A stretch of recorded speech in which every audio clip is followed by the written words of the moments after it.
So I was thinking. I was looking back at my family album, and I was seeing like my grandfather, my great grandparents, and how sharp they were and how they looked. And then I was thinking about us now. I was in Vegas, and there was an epidemic of bonnets and fuzzy flip-flops going around.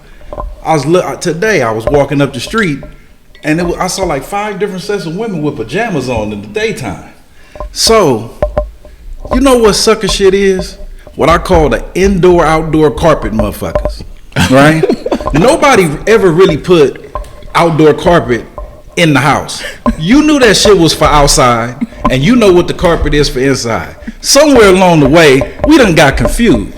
Okay, we done switched the carpets up. So to my flip-flop fuzzies and bonnet brigade, you on some Suckah Shyt. There it is.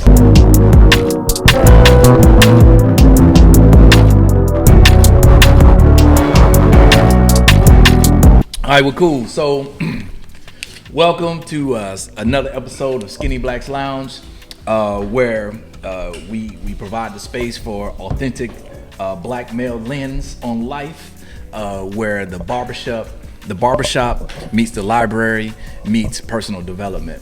And so we got a special guest here today. We got our man, Dr.Taj Eldridge. Yes, sir. Give it up, get some claps.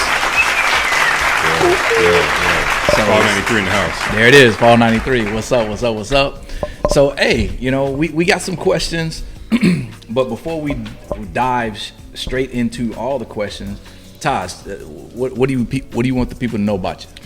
Yeah, well, number one, happy to be here. What's interesting is that my line name was Skinny Pimp, so I am definitely in the space. I am no longer Skinny Pimp. I'm full size pimp, but it's still all good. But I joke with that because I think one of the things that's missing is authenticity. And authenticity in our people. And even though I have a doctorate degree, I'm in finance, I'm still the same way here that I am in the house. And I think that a lot of us, we lose that and not realizing that our culture is what's driving Clubhouse, Venmo, Cash App, Twitter, all that stuff. And so we need to monetize that. And that's it. But I'm a venture capitalist. We can talk about that and get into that. Absolutely. We have a $250 million fund to invest in black and brown only fund managers.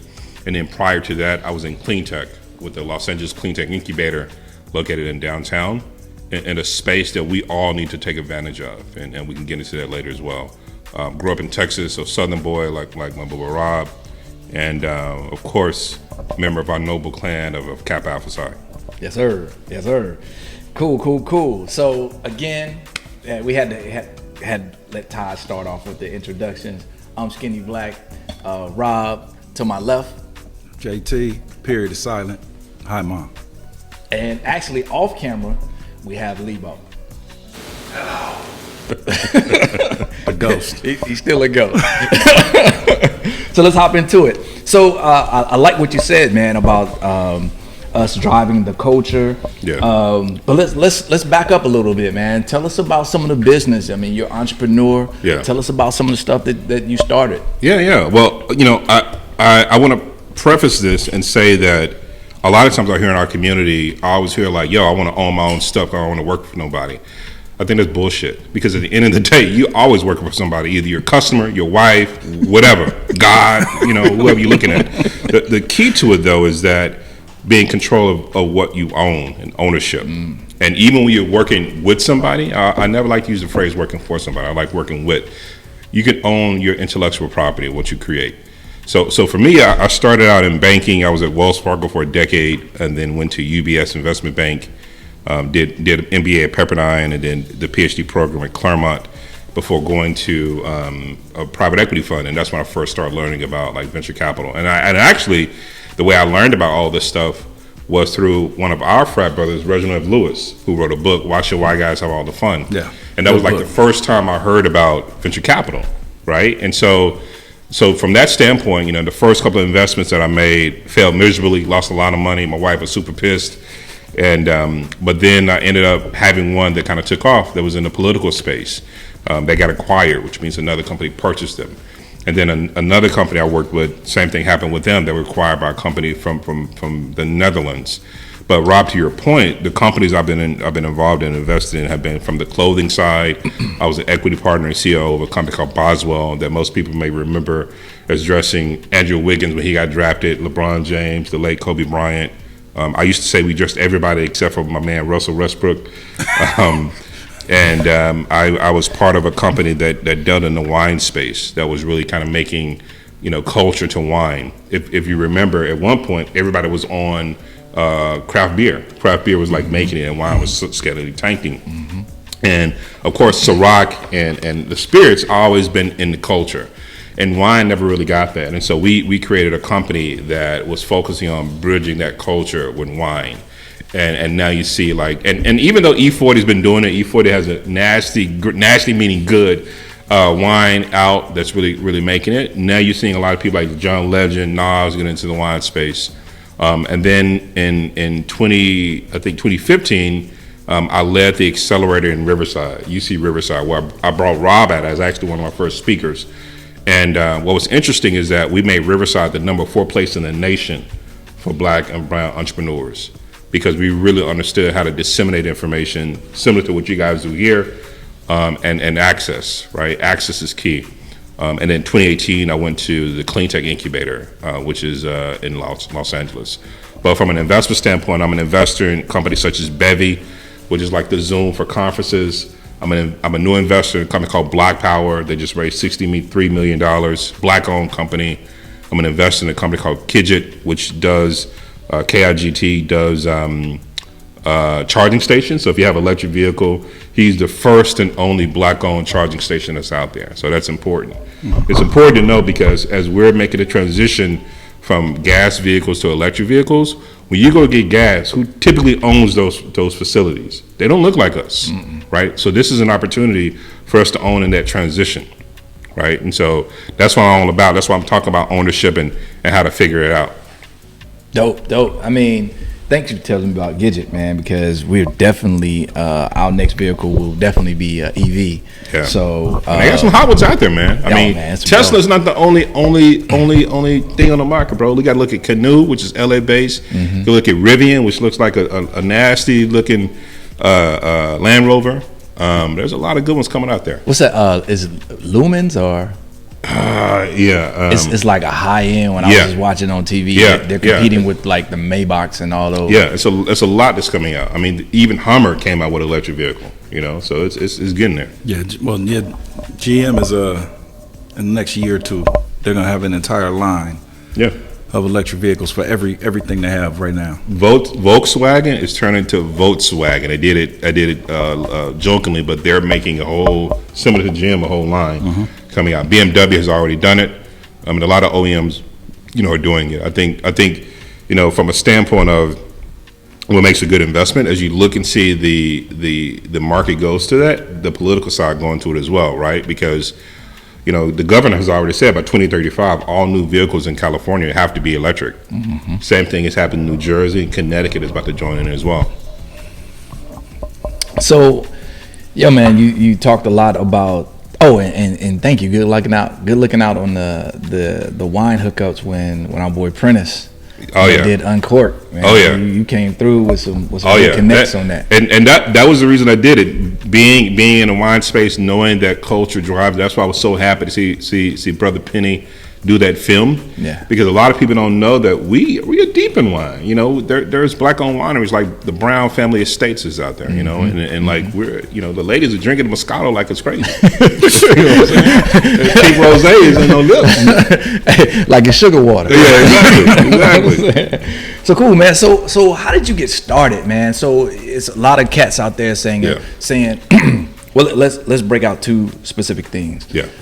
People start businesses and call themselves entrepreneurs, and not really know what business means. So I've said I've made that mistake myself. I started a business of consulting and coaching. Yeah. But really, can I walk away from it and it still make money? Yeah. Right now, I'm still in it right now. So we need to get clear about what we mean about business and entrepreneurship. And so how'd you get started? Yeah, well first let me add this other piece of vocabulary: entrepreneurship.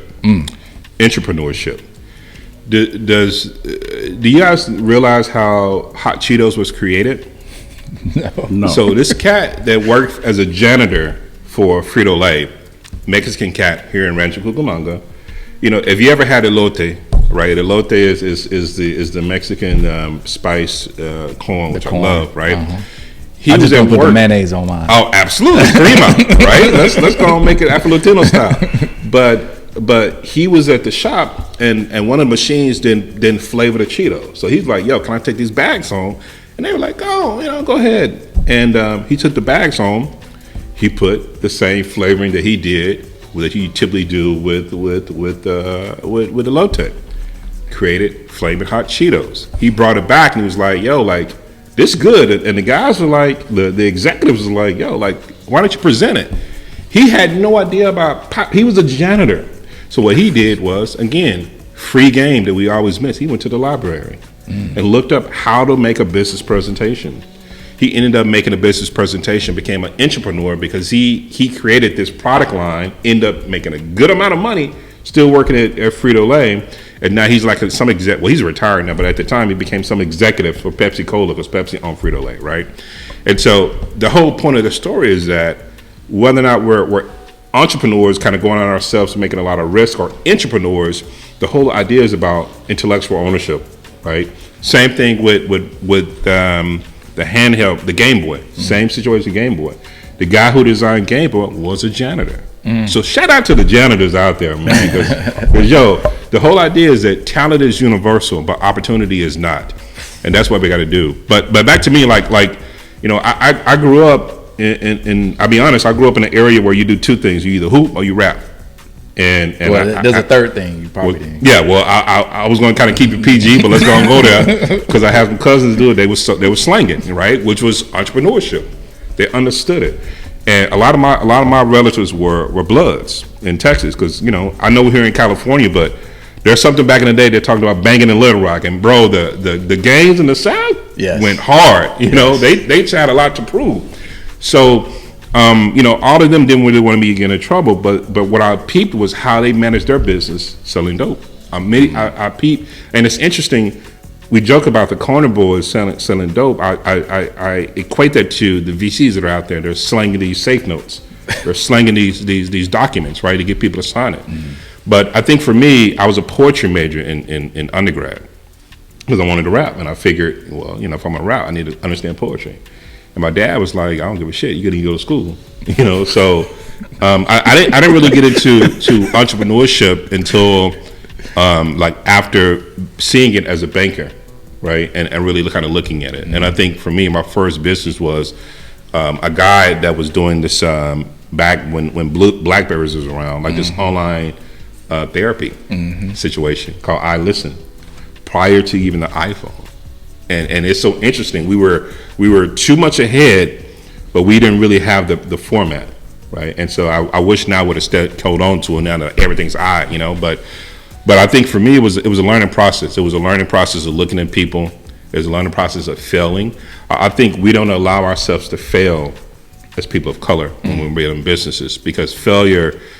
I don't look at L's as losses. I look at L's as learnings. Yeah. And I think a lot of times we're like, I can't fail. Like we're so used to always having to succeed, not realizing there is a lesson in that journey. Yeah. So I think that's been my pathway. Well, I always talk about with clients, we talk about progress over perfection. So just stay moving, stay in motion. Absolutely. Yeah.